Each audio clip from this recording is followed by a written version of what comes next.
whilst the other three are inside, he speaks to the rest of the town. He says, look, I'll take care of them at night. I'll kill them off at night. Whatever I get from them, I'll share out between everyone. Don't worry. Just leave it with me. I've got it. All right. So all the townspeople go back to their homes. And that night, everyone goes to sleep in the early hours of the morning at Amrit Vela. All three of them, Guru Nanak Dev Ji and their two companions, they wake up Amrit Vela. They do Ishnan. They do their Nitnem. And then they head out. Early hours of the morning, it's still dark. They head out. As they're walking, Guru Nanak Dev Ji keeps looking behind them. Bhai Mardanaji saying, Maharaj, why do you keep looking behind you for? Maharaj says, the people of that town that we've just come from, I'm not finished with them yet. I know we're walking away. I'm not finished with those people yet. Maharaj says, I've still got some work to do with all of those people, even though we're walking away. So they carry on walking. The next morning, the townspeople, they all wake up, start banging on the door of the leader of that town. They say, come on then. Give us the money, give us the gold. We saw how nice their clothes were. Give us it. The leader says, I'm so sorry. I slept throughout the whole night. I forgot to wake up and I don't know where they are. They're not in my house. All hell breaks loose. Everyone starts fighting. They're burning with so much greed. They're so hungry for this money that they start fighting in between themselves. Whilst they're fighting, the leader manages to convince them that yes, he did oversleep, that he doesn't know where they are. All of a sudden, they see three footprints, three sets of footprints going off into the distance. So they send 4 people now to go and follow these footprints. They send 4 people with swords. Now the 4 people, they catch up to Guru Nanak Dev Ji, Bhai Balaji, Bhai Mardanaji. They make them stop and they say, right, hand over all your stuff, all your clothes, everything you're wearing, all your money, all this gold, give it to us now. We're going to have to kill you as well. Bhai Mardanaji looks at Guru Nanak Dev Ji, says, Maharaj, what are we going to do now? They got swords, we're going to die, what are we going to do?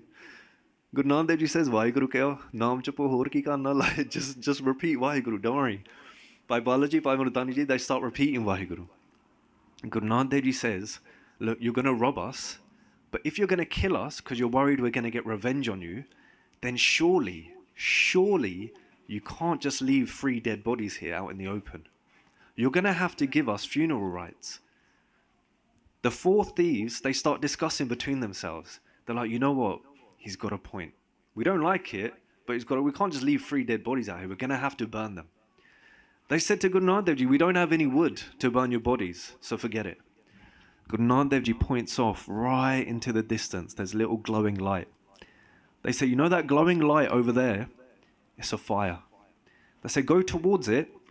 You'll find plenty of wood to make a fire to burn all 3 of our bodies. Go. Bhai Mardanaji, Bhai Balaji, looking at Maharaj like, what are you doing? You're literally telling them to go and get wood to burn our bodies. So what they do is, 2 of them decide to stay with Guru Nanak Dev Ji and the others. And 2 of them set off towards this glowing light in the distance. As they get closer and closer to the glowing light, they see something that shocks them to their core. Right? They get closer to the fire and they realize it's a funeral pyre itself. Someone's dead body is now being cremated.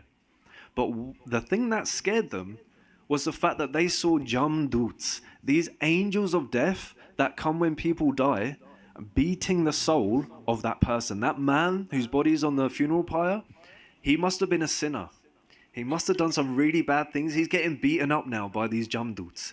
The guys are thinking, oh my God. They go and hide behind a tree. They're so petrified seeing this. Imagine, you've got these big jamduts, these sort of demon type beings, and they're literally beating someone up relentlessly. They wait until the jamduts go, beating this person. They quickly go towards the funeral pyre. They collect as much wood as they can. When they turn around, they see something that shocks them even more than the jamduts. And everything changes from that point onwards. And this is a Saki we're going to come back to. Bit of a cliffhanger, sorry guys. Dun, dun, dun. Okay. So for this body number 32, in this part of the conversation with Guru Nanak Dev Ji and the Siddhs ask Maharaj, they say, look, you're describing God, right? They're asan. But what does that path look like? What does it look like to get us there? You're describing the end goal, but what's the journey? Guru Nanak Dev Ji says, Ik du ji pao lak ho hit. That if I add one tongue, and from that, the lakh were created, thousands of tongues from one tongue. Lakh ho vehe, lakh visa. Even from that, if I had thousands more and times all of it by 20, if I had that many tongues, Guru Nanak Dev Ji saying, they say, lakh lakh gera akiya hai. That if each tongue, each one of those hundreds of thousands of tongues, were saying something hundreds and thousands of times, what would they be saying? Eka nama jagadisa. That they'd use all of those tongues. Imagine having thousands of tongues, how powerful you'd be. You'd be able to do so much. Guru Nanak Dev Ji saying that if I had that many tongues, I'd still Eka nama jagadis. I'd still use all of them to meditate. Every single tongue I had, I'd use it to meditate. So there was a king called King Prithu. And this king, imagine, he's got a kingdom that he's got to look after. He's got all of these pressures of being a king. What he does is he starts to meditate on God, starts repeating God's name. As he repeats God's name over and over again, God gets very pleased. He hears God speak to him. God says, I'm so happy with you for meditating. Ask me for something. What do you want? Ask me. Imagine a king could ask for a bigger army, more lands, more power, riches, all of these things. He says, give me 1,000 tongues. Make my one WhyGuru be worth 1,000 now. God said it's done. What does he go and do? He carries on meditating. He doesn't leave this duty he's got to meditate. After some time, the same thing happens again. God speaks to him, says, ask for something. I'm so happy with you. Ask for something. Now, even though he's got 1,000 tongues, he asked for 20,000. It happens again. He asks for 100,000 this time. He doesn't ask for anything else. He just wants more Naam, the ability to recite God's name more and more and more. Eventually, after he asks for 10 million tongues, that his one WhyGuru is worth 10 million now. And he keeps on meditating. God comes to him and says, now I have something to ask from you. Before I was saying, what do you want? Now I want something from you. King Prithu says, what do you want from me? You're God, what do you want? What could you possibly want with someone like me? WhyGuruji says, merge with me now. Don't be King Prithu anymore, just merge with me. That's what I want. And so they merge. That's how King Prithu merge with WhyGuruji. They walk this path of Ek Naam Jagdish and they merge with WhyGuruji. It's the path to get us there. So this path, Maharaj says, Etarahe Patapavariya. They're like steps. So each WhyGuru, this WhyGuru Simran that we just done a couple of minutes ago, it's like steps. Jariye Hoe Ikisa. These are steps that make us ascend to become one with that Akis, right? So it's all a process. Now, this path to the one has many different stages, and we're going to go through it now, but a little bit of a disclaimer. Some of these stages, having been working on this for quite some time, it still hasn't gone into my mind. So some of these might sound quite confusing. They are for me anyway. So just bear with me as we get through. But the first stage is something called Shubh Icha. Right? Icha means desire, and Shubh means positive. So a good desire. So someone at this stage of spirituality, this first stage of Gyan, what do they want to do? They have a desire to be free from negative vices. So what's important here is, if we take someone who gets angry, for example, right? They get angry and in that moment, it feels good to them. They like the feeling of anger. They feed off it, right? There's a big difference between that person who feels angry and likes it and that person who feels anger but doesn't want to feel angry, right? They're annoyed but they don't want to be annoyed, right? That is a Shubh Icha. It's a desire to be free from these things, not to give in to them. A desire to be free from negative people. Now, I think this is quite common, but throughout our lives, can I just have a show of hands? I'm not going to pick on anyone, but throughout your lives, have you ever like either just naturally grown distant from like a group of people? Perhaps they're doing stuff that maybe you don't agree with anymore, or you're just on a different path. Yeah, that's pretty much the whole room. It's very common. So it's a desire to be free from negative people. Now that doesn't mean that we are now better than anyone, right? It's just people on different paths. That's all it is. And we might have been on a negative path ourselves in the past. So it's not from a point of judgment, but it's something that happens very often. Listen is someone who listens to their guru. So what has my guru got to say? They accept it as the truth, that what Maharaj is telling me is true. But then they live it. It's really important. Someone lives it. Someone who walks that path. There's plenty of people who listen, loads of people. There's a few people who accept. Few. Very few are those people who actually live and walk this path. We'll come to that in a bit. Very few. It's like knowing about a subject and never having... It's like knowing about China and never having traveled to China. A big difference. Someone who's been there and experienced it, and someone who's just read books about it. Massive difference. Okay. So that's shub icha. These are positive desires to have, and that's just stage one. Right? Someone that wants to get out of these things. So Maharaj here says, Sache naam ki lage pukha, utpukhe khaye jaliye dukha. So when we get hungry to meditate, then that takes away our pains. I know for me, for example, if I've had a very stressful day at work, I actually look forward to doing mareras. It calms me down. I feel differently having done mareras. So then we get on to the second stage. And this is called suvicharana, to contemplate. Okay, now you start asking questions like, who am I? Like, who am I really? Like, yes, my name might be Manpreet Singh or whatever, but who am I really? Why? Why am I here? Right? What's the point? What is this world? Like, what's the whole purpose? I'm sure everyone here has asked themselves at some point at least one of these questions. And it's a good question to have, because a lot of people go through life, they get to a midpoint, what they call like the midlife crisis. They get to like their 30s, 40s, and they get everything that the world tells them to get. Right? So they get married, they get a family, a good job, career, they go on holidays a couple of times a year, they got everything, nice car, house, everything. But that happiness, that like God-shaped hole inside them is still there. They haven't filled it, they haven't got that happiness. So what happens? They have a midlife crisis whereby they just act up. Right? They start gambling, start taking like hard drugs. A very common thing, because they're just fed up. They're waiting for the happiness, but it's not there. Okay? So someone who contemplates, Maharaj describes them, they say bhagata. So someone who meditates, bhagata te sesarya jor kade na aya.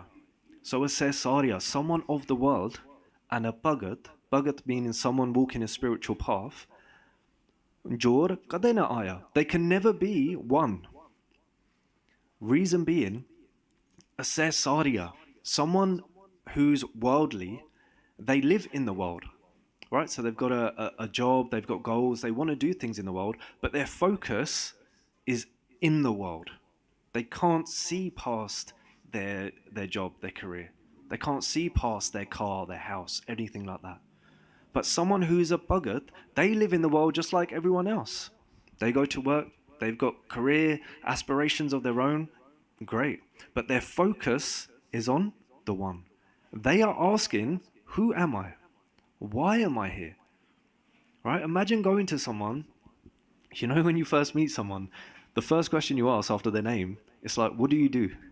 Right? I'm guilty of it myself. It's like, what do you do? We're so set to label people on their careers, right? We say, what do you do? What do you do for work? Right? Imagine saying to someone, have you figured out who you are yet? They'd look at you and be like, what? That's crazy. Or imagine answering someone, if they said to you, what do you do for work? And you say, I'm trying to work out what I'm doing here. I'm trying to work out the meaning of life. I'll probably be like, that doesn't pay much. That sounds a bit boring. What the hell? Right? So all of these things is what a bhagat thinks about. Okay? Then you got stage 3, Dana Mansa. So Mansa is our mind. And Dan here is referring to a piece of string. So your mind now in this third stage, so you're doing your Simran, you're doing your meditation, you get to a point where your mind starts to calm down. In this stage, you've got full control over what you're doing. No lashing out in anger, nothing like that. You've got full control of your body, when to eat, when not to eat, how much to eat, what to eat. You've got full control. You can watch your thoughts. What's the difference? Quick question to you guys. What's the difference between thinking your thoughts and watching your thoughts? Sounds a bit weird. How can you watch your thoughts? What does that mean? Any ideas? Hanji. Perfect, Dilip Singh. So for anyone that didn't hear, Dilip Singh said, you let your thought process go and you watch your thoughts without being attached to them. So for example, in the Guru Gar many times my mind takes me so far away. I'm right here next to God, but up here I'm so far away. My thoughts take me so far, but here you can just watch them and you just let them go. You decide what you want to think about. Imagine. Right? That's how much control you've got. This is stage 3, Dhanmansa. You're able to refrain from your vices and desires. So you decide if you want to get angry, you've got the ability to control that, whether you want to or not. And you're unwavering. Okay, so it's a place of stillness, Dhanamansa. So Maharaj here says a bhagata. So this word comes up again, a bhagat. Someone walking this spiritual path. Bhagata jogata mata satkari. That when we walk a path of spirituality, our mat, our thinking, our mind becomes sat. It becomes truthful. Right? We become to think more clearly. Brahma bandhana kata bikara. Sorry. So what happens is our vices, all these things that weigh us down. Oh, this is going on in the world. Oh, I'm worried about this. Oh, I've got to do this tomorrow. All of that gets cut. You're now in a place of stillness, in the present. You get on to the 4th stage now. Stage 4 is called Sattvapat. Now this is about realization.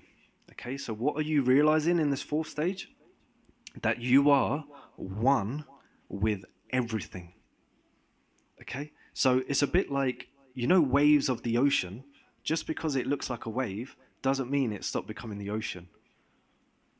Does that make sense? So we've come out of WhyGuru in a sense, but this is realization that we are WhyGuru. We are one with everything. It's all connected. Now, we just look a bit different. So the world is like a dream. Now this is where it gets a bit complex. When you're at this stage, the world becomes like a dream and you wake up. But to the world, you're going to seem like you're asleep. So, for example, if you've ever met anyone who's, I don't want to say slow, but you know, like someone who just doesn't get the world. They're just like, huh? Like you talk about normal things like you would do in the world, and they just don't care. They just don't get it. It doesn't go in. Normally, if someone like me in my ignorance, I'd be like, oh, this person's a bit slow, man. Like, they don't get it. Chances are they're already at this stage. It doesn't mean anything to them. They look at the world and they think that's just a dream. That's all false. You're now taking a step out of life, effectively. You're not going up and down with negative and positive. So your desires are now destroyed. All destroyed.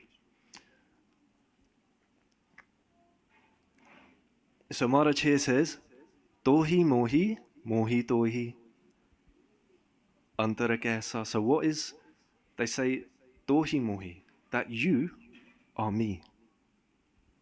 Mohi tohi, I am you. Right? WhyGuru, I'm you. What difference is there between us? what you got to understand is that this is someone at stage 4 who's come into realization that everything is the one. So it's very dangerous for someone who isn't at stage 4 to take this and be like, oh, I'm God. I can do whatever I want. I can get as angry as I want. It doesn't matter, right? I can do these negative things. It doesn't matter. I'm God. Mohi tohi, tohi mohi. Right? It's very dangerous. Maharaj here is talking about someone who's at that stage. And this is what I love about Gurbani. It speaks to everyone at all stages.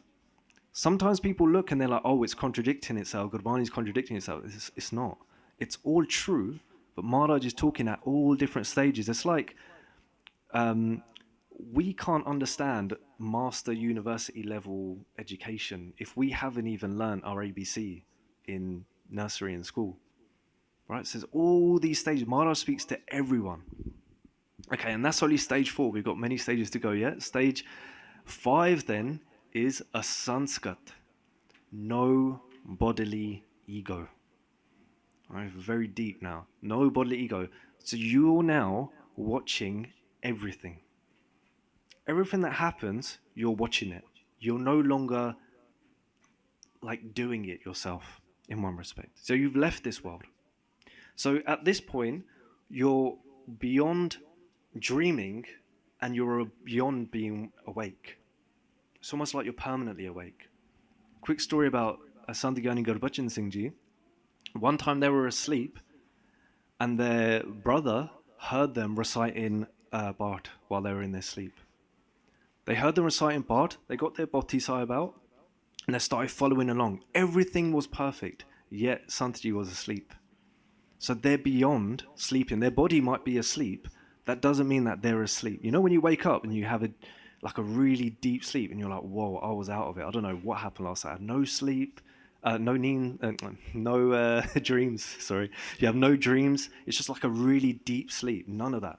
Now you're just permanently awake inside, even though your body's asleep. So you're alive, but you've already left the world. You're fully detached, desireless, again.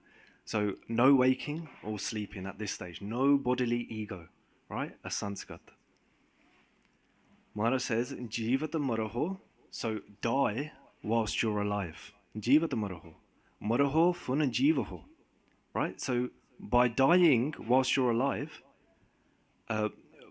Panarapa janama nahui, then you won't be reborn again. To die whilst you're alive. What do you think that means? What is that? How can we describe that? To die whilst you're alive. How can the point of what we're doing here be to die?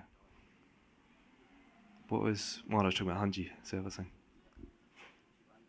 Yes, the death of duality, death of our ego.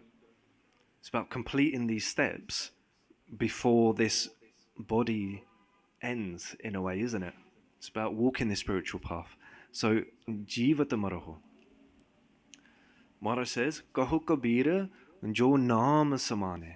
Whoever is absorbed in Naam, it all comes back to meditation. All of this. Jo Naam Samane Suna Rehiya Liv Soi. That they remain absorbed in this path. So at these stages, there's no going back now. Once you've woken up and you've truly realized that everything's a dream, that you're one with everything, that you don't need sleep even though your body's asleep, there's no going back. And there's another stage. Stage 6 now. Padartha Bhavana. Everything is the one. So now at this stage, there are no objects. You look at a mountain and you say, I see the one. You look at a river, you say, I see the one. All these people, no matter what color they are, what religion they are, all these things that separate us, who they voted for at the elections, all these things that separate us, none of that. It's all WhyGuru Ji. Someone can imagine looking at the world and saying, all I see is the one. So in stage 5, you're moving your hand and you're seeing that you're moving your hand. But at this stage, at Padartha Bhavana, you don't even see your hand. Imagine. You don't even see that this is my hand. You look at it and you say, this is WhyGuru Ji. Everything I'm experiencing, every sight, every sound, every taste, everything is just the one. This is such a high level. Always aware of the soul. So you're beyond good and bad. Beyond it. You're immersed in the truth. So Maharaj here says, Jeheje Dekha, Dehete Swami. Wherever I look, all I see is WhyGuru Ji. That's it. It's one thing to know it, it's a whole different thing to experience it, like I said earlier.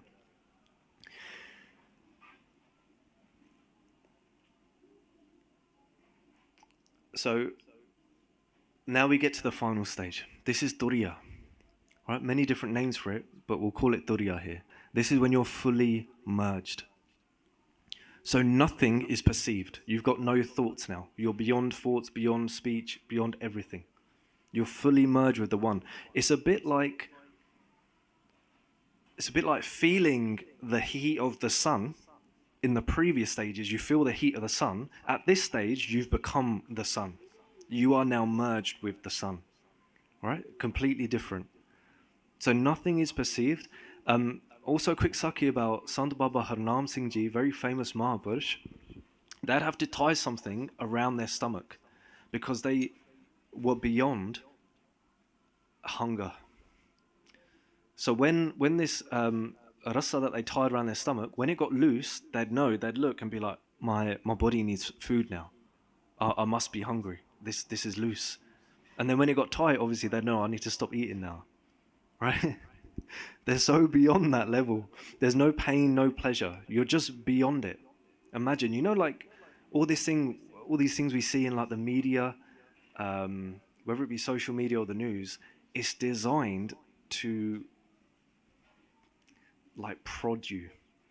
It's designed to get an angry reaction out of you, or a lustful reaction, or a greed reaction. It's designed to trigger you.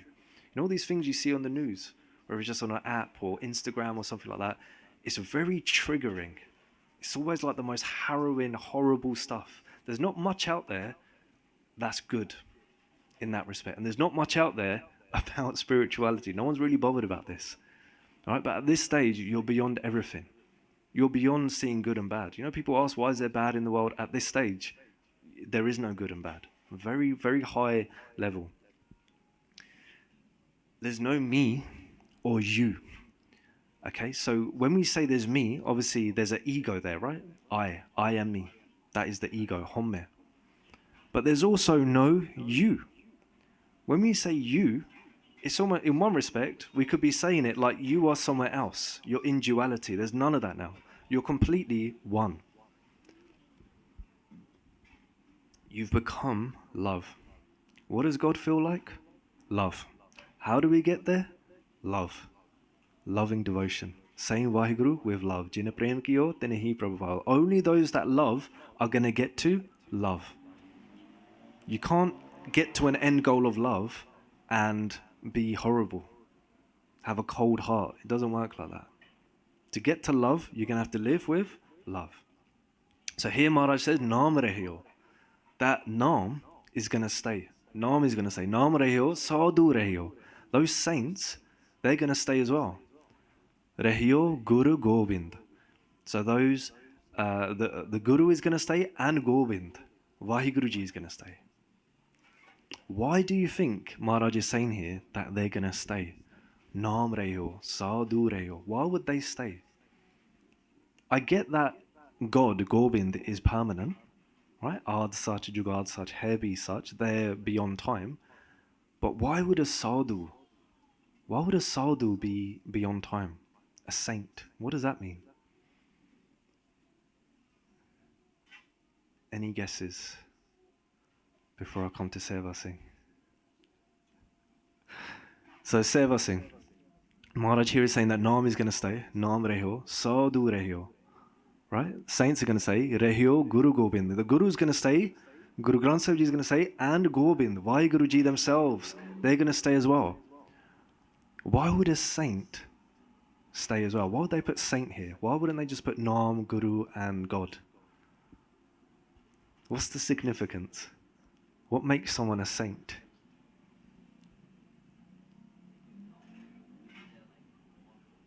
Yes, they've merged. They're already one. So even though Guruji here is using all these names, Nam, Sadhu, Gur, Gobind, they're using 4 different names for the same thing. It's all the one. Nam is WhyGuruji, Guru is WhyGuruji.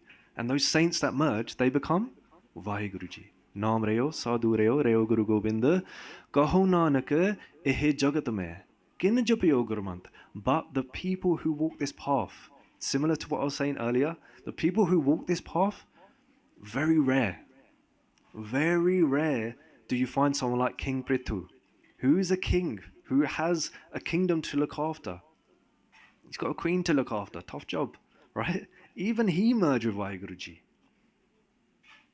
Right? Very rare are those people who walk this path. It all comes back to Nam. And it all starts with that Shubh Icha, to meditate. Okay, so Guru Nanak Dev Ji carries on in this conversation with the Siddhs, and they say, Sun Galla Akasaki, Kita Ai Ris. That when someone hears about this Akas, all of these realms, when someone hears this truth, those ants try to copy. So one time, Guru Nanak Dev Ji, they traveled to a place called Jagannath Puri. And in Jagannath Puri, there was a sadhu. He used to sit there pretending to meditate, and he'd have a pot of money in front of him. And he'd say, ask me any question. I can see not only what's going on in this world, but I can see everything that's going on in heaven. I can see everything that's going on in hell. So people would come to him, they'd pay him, they'd say, my relative passed away. What are they doing? Where are they? Are they okay? I'd pay him loads of money. He'd have this pot in front of him. And he'd sit there pretending to meditate. One time, Guru Nanak Dev Ji walks up to them. They take this pot of money, they put it behind the sadhu. Sadhu opens his eyes. He's like, where's my money? So what's going on? Starts getting really angry. He's like, someone's stolen from me. Where's my money? Guru Nanak Dev Ji sits there. He's laughing. He's like, oh sadhu, you're talking about being able to see all of these heavens, all of these hells, everything around this world. You can't even see what's behind your own back. What is this bakand? You can't see anything. These ants, they hear about these levels, right? They hear about these 7 levels. They pretend that they're there. It's a very common thing. But knowing the path and walking the path are 2 very different things. Very different. Okay, so we come back to our Saki. Now we left off where the 2 thieves have collected their wood. After they kill Guru Nanak Dev Ji, after they kill Bhai Balaji, Bhai Mardanaji, they're going to burn their bodies. So they've got the wood. When they turn around, they see something that changes everything. It's even more weird than those demons that will be in the soul of that man, those jumdals. Even weirder than that. The 2 thieves that are with Guru Nanak Dev Ji, they see their friends coming. Instead of walking, the 2 thieves are coming back, crawling on the floor. They're crawling on the floor. They haven't even got shoes on their feet. They've taken their shoes off. They're taking their shoes off. They've put grass in their mouth as a sign of humility, that I'm like an animal. They're crawling towards them. They're like, what's going on? They're seeing their friends crawl back. Watch their friends. Matta take to Guru Nanak Dev Ji. They're like, what's going on here? Where's your swords? We sent you to get firewood. You come back with this grass in your mouth. You've got no shoes on. What's going on? Matta taking into Guru Nanak Dev Ji. What's going on? They said, when we turned around, having got the firewood, we saw that man again. We saw that soul again. But this time, they were on a palanquin. A palanquin is like a platform. You know, you get like 4 people to hold the wooden logs, and then you got like someone high on a platform. We saw that person on a palanquin. And the people holding it up were angels. Beautiful angels. And they were like, hold on a minute. When we were on our way here, this same soul is getting beaten up by these jumduds, and we've literally turned around, and now they go in the opposite direction, but they're high up on their palanquin. They've got angels, beautiful angels holding them up. What's going on? They said, we asked the angels, what's happening? The angels said that when Guru Nanak Dev Ji looked, when they looked in this direction, and they said, go get firewood from that fire over there. Just that glance was enough to save that soul, to save that man's soul. They said now he's going to get saved. He's going to the heavens. He's going straight to Sachkhand now, to the highest level. Just from the glance of Guru Nanak Dev Ji. That's why they came back. They said, we're Matta Tekni now. They were saying, save us, Guru Nanak Dev Ji. And the other two thieves, bearing in mind they're holding swords, ready to kill them, they chuck their swords away, fall on the floor and start Matta Tekni to Guru Nanak Dev Ji as well. They say, save us as well. Save them too and save us. We don't want to get beats. We want to go with the angels. If you can save us, then do it, Guru Nanak Dev Ji, please. Guru Nanak Dev Ji says, fine, let's go back to your town. Of all these thieves, all these murderers, let's go back. They change everyone's lives. They said, all these things that you've stolen now, distribute it now to the poor. All of it. Give it all away. They said, earn an honest living. And what's cool is, they say, give 10% of your earnings away to charity or someone in need. This is Guru Nanak Dev Ji saying that.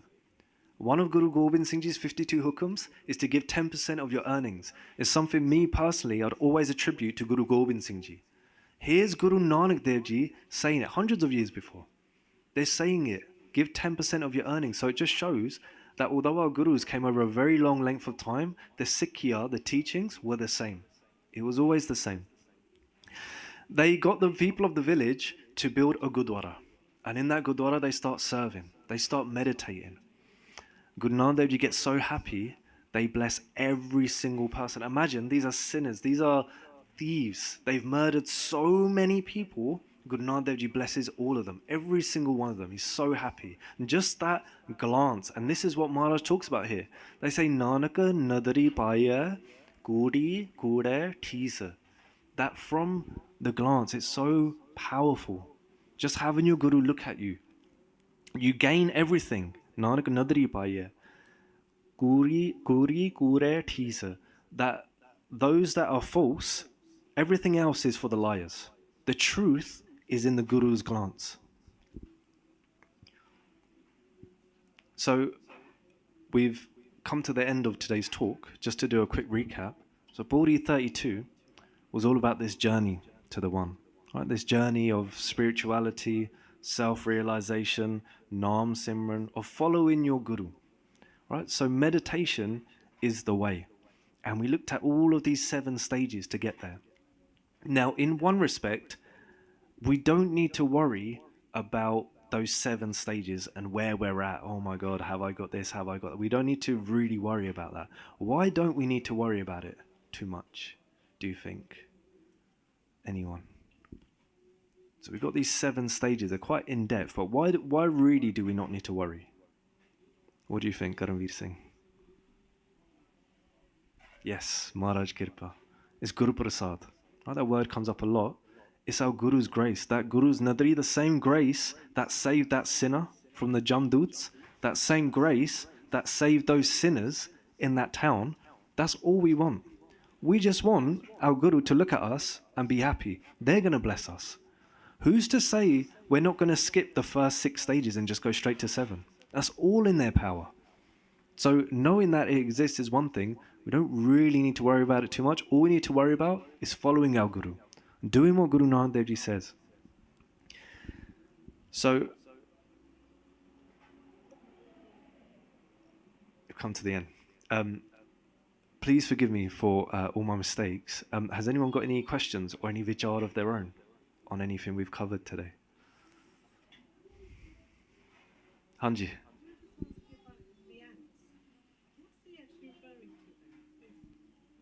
So, ant.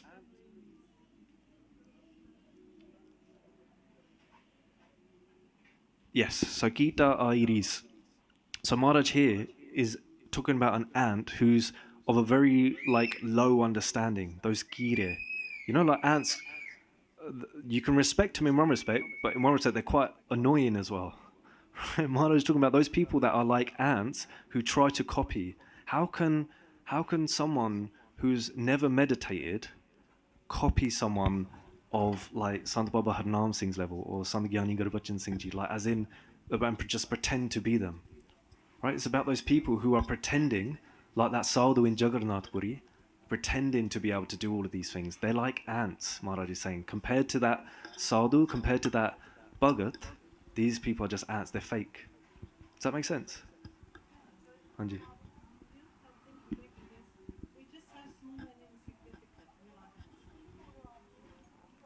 For sure. Yeah, for sure. So we are very small, very insignificant. Yes, definitely. There's different ways we can take this, definitely. Anji. Anyone else?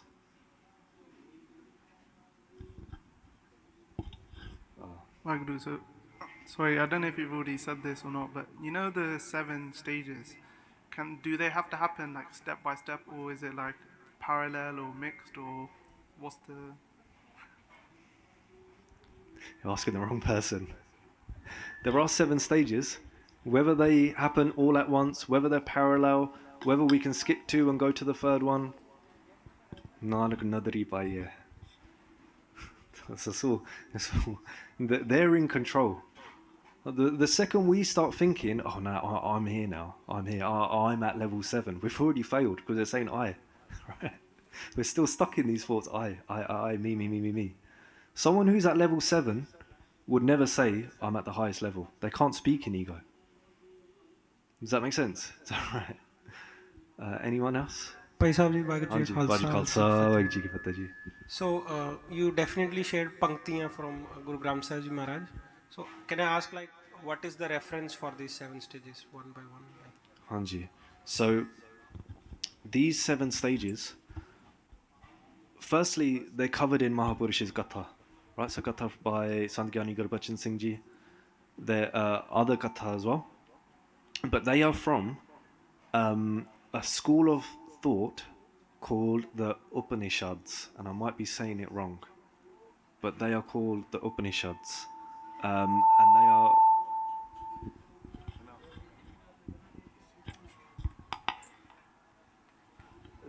Is that okay, Ji? That's really all I know. So there is a school of thought, Upanishads. So they define it. Maharaj in Gurbani is giving us everything at all levels. Hanji, anyone else? Before we wrap up, Hanji. Do you want to just wait for the mic? Seva, do you want to bring the mic? Oh, sorry, Viji, did you have a question? You were already on the mic. Oh, go on. Oh, sorry, yeah, go for it.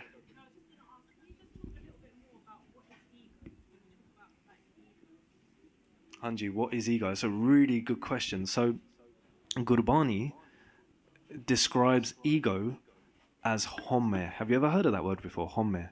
So, ho means I, and me means me. So, it's a sense of self. And this sense of self is like an illusion. It's a trick. I've got a little nephew who thinks he's a dinosaur all the time. He doesn't even talk. He just walks around like he's a dinosaur. He's not really a dinosaur. In the same way, we can fall into the trap of thinking that we are this being. We are this body. Who we truly are is so much more than that. So, just to summarize, ego can be described as anything that separates us from the one.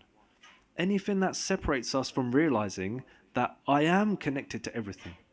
Everything is the one. Right? I feel this person's pain, what they're going through. That's all right. I'm one with them. It's all right for me to feel that sort of compassion. When we're in ego, it's like, oh, you do you. Right? We start seeing farq. We start seeing difference in skin color. Oh, you belong to this group. I belong to this group. Now we can't get along. There's so much that separates us. When we walk down that path, it's just ego. So, does that answer your question, Lee? So, Naam. What's the pankti? Sorry. Homme dira grog hai. So Guruji talks about homme. They say homme dira grog. It's a very dira grog. It's a very like terminal disease, very bad disease. Homme dira grog hai. But they say daru pi isamai. Daru meaning medicine. Daru pi isamai is in the homme. So what happens is what Maharaj is talking about here is when someone understands that, oh, I've got an ego, that this sense of me and me wanting to be something is actually not good. Then that person starts taking steps to sort themselves out. Does that make sense? So in that ego, we also find the medicine, which is the desire to get rid of ego. So it all goes back into that Shubh Vicharana, that level 1 of not wanting to act in ego. We might lose our cool, but do we want to? There's a big difference. Does that make sense? Is that right, Ji? Hanji. Anyone else? WhyGuru. WhyGuru. What's the definition of Malaysia Khalsa, Paji? I've never heard of that, Ji. I've never heard of that. I'll have to pass that one on. Sorry, Ji. WhyGuru. Any other questions before I pass over to Baisa? Anji.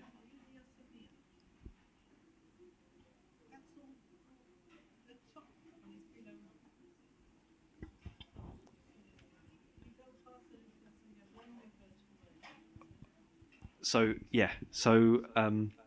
WhyGuru, they said when you go past Riddhya Siddhya, so Riddhya Siddhya are these like powers, right? These supernatural powers to be in two places at once and everything like that. The one is beyond that. Guruji is aiming much higher than that. There's been many people over the course of like mankind that have got to a certain stage and that's it. They think they're God now. They've got powers. They can see into the future. So they start falling into ego, right? So they got all that bhakti, all that naam. They got these powers, but then they stopped. They thought that's it. They became powerful. So then the ego kicks in that, oh, I am something. Does that make sense? So for sure. Maharaj says, I can't remember the Bhakti, Maharaj says these Riddhya Siddhya, they actually chase people. The people that merge with WhyGuru, people that walk in this path of spirituality, they chase people. Right? All this Maya, like wealth, fame, people get famous. You hear a lot of stories of saints, they don't want people to follow them. They don't want to be known. They're very good, they're very hidden. They don't want the fame because it's a very dangerous path to walk because the ego can kick in at any time. So to answer your question, yes, to be egoless, to merge with the one, is to be beyond any sort of power like that. That's a really good question, really interesting, Ji. Hanji. Sorry. Circulate the slides, yeah, we can put it. Are you in the WhatsApp group, Ji? Hanji, we can put him in the WhatsApp group for sure. Hanji. Anyone else? Hanji Benji. Sevasi at the front. Oh, okay. She's too shy to speak. Okay. So her question is, sometimes in the Sakya, the Gurus, so for example in the Saki you said today with the sinners, Guruji turned their lives around and then they were able to go to Sachkhand. But in some stories, the sinners or the people who do Baba punished before. How is that decided? It's all from a place of compassion. That's what I can say, because our Guru has no virod with anyone, nirvair. They have no enemy. Does that make sense? So whether they decide to do one thing with someone, whether it looks like a punishment, whether it looks like they're being saved the easy way, it's all due to the bala, the goodness for that person, even though it might not look like it at the time.